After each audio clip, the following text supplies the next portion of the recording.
Anxiety and God.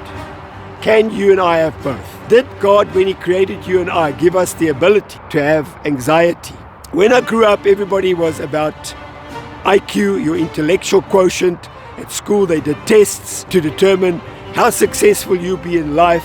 For many years, they believed that was the thing that would determine where you and I go. But in recent years, they've discovered that EQ, your emotional quotient in your life, is far more important in determining who you are and where you go as a person. Because anxiety makes you feel like you don't want to get up in the morning. It makes you feel you don't have any more desire to live. It makes you feel like you just got no energy, and even if you sleep, you wake up tired.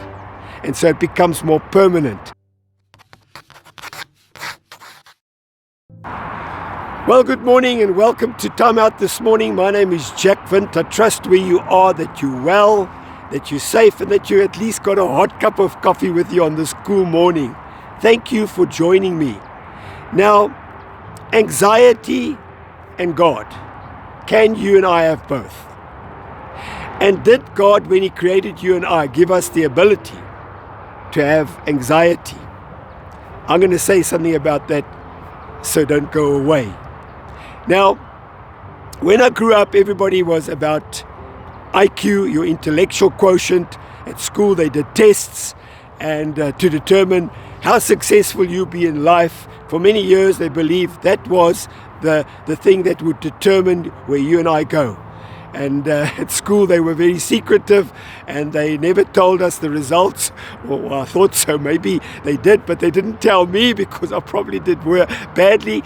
But in recent years, they've discovered that EQ, your emotional quotient in your life, or your emotional intelligence, is far more important in determining who you are and where you go as a person.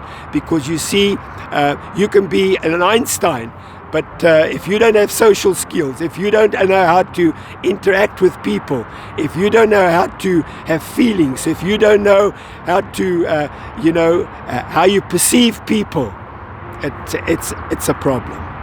And so I want to speak about your emotional quotient and why did God make us emotional? Now let me just debunk one of the things that people say is that women have more emotions than men. As a matter of fact, women are so emotional, you say. No, it's not true. They may show their emotions in a different way, but in fact, men and women have equal amount of emotions, has been proved. And it's just that we show them differently. And because of this whole fallacy that, I'm not emotional, that's where our problems start. You have a right to have an emotion. Yes, now, let me just say something about stress and anxiety. Stress is something that happens to all of us. We go to work and a car cuts us off and we get a fright. We go to work and they tell us they're going to make changes. You go through an exam and you're not sure if you're going to pass, or somebody's ill in your family and you're concerned about it. So everybody goes through stress. It's a temporal situation.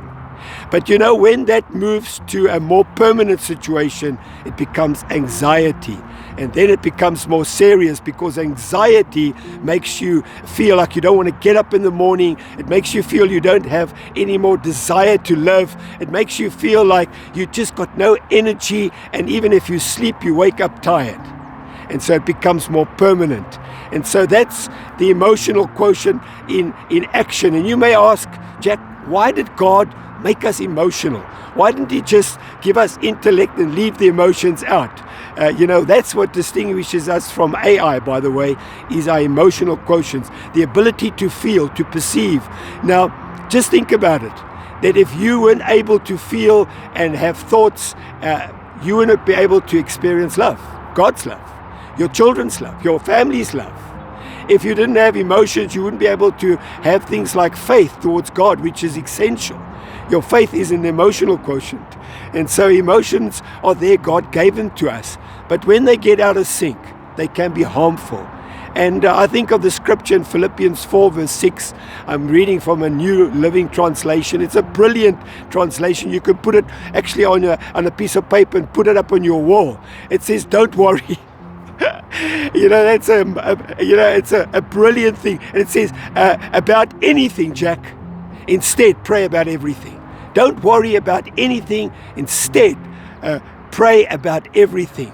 Tell God what you need, because prayer is a therapy. It's a form of meditation, and then thank Him for what He has done.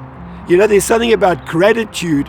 When you thank God and you think about all the things, it releases an endorphin that fights stress and anxiety in your life and in my life. And so I want to encourage you, just remember Philippians 4 verse 6. It's a brilliant scripture.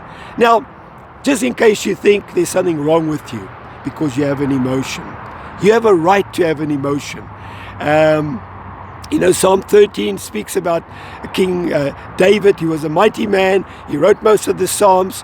But in some of the Psalms, he writes about his anxiety.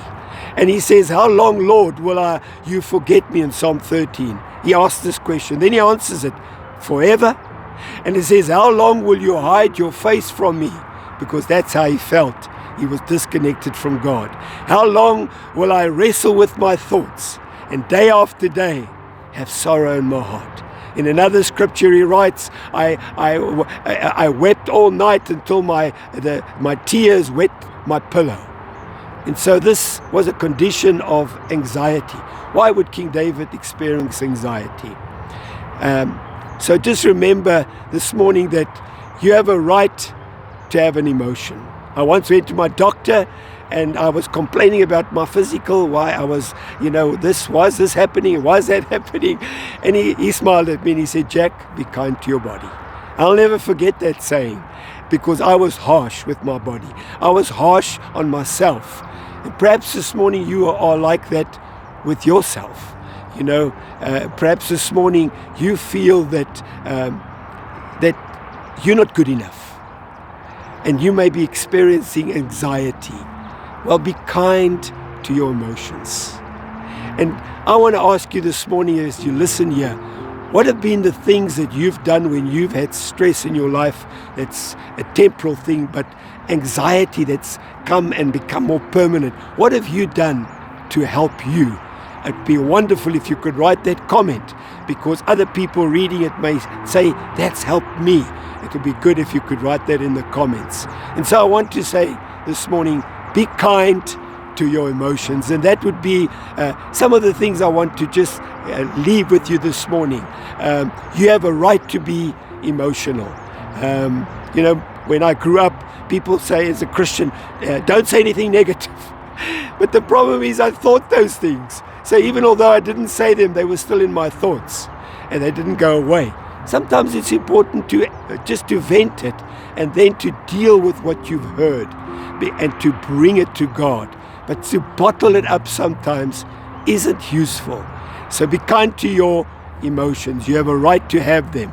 Change your routine. I found that when I change my routine, I drive another way, I do things differently, it releases something in me. Pray and talk to God, because it's a form of meditation. And you don't feel that you're going to be judged when you talk to God. Find a hobby or a pastime that stimulates you, something that preferably that you've never done before. Learn to play chess if you've never learned to play chess before, or whatever. And then the last one would be connect with people, especially people around you that love you, people that care about you, because one of the things that anxiety does and stress, it disconnects us from God, from people who care for us, and makes you and I feel that we are on our own and we judge ourselves. Connect with people that love you, because it is a release valve against anxiety and stress. My name is Jack Vin. Thank you for watching this morning. If you like this podcast, please subscribe or leave a comment as I've asked. Otherwise, I'm going to catch you later.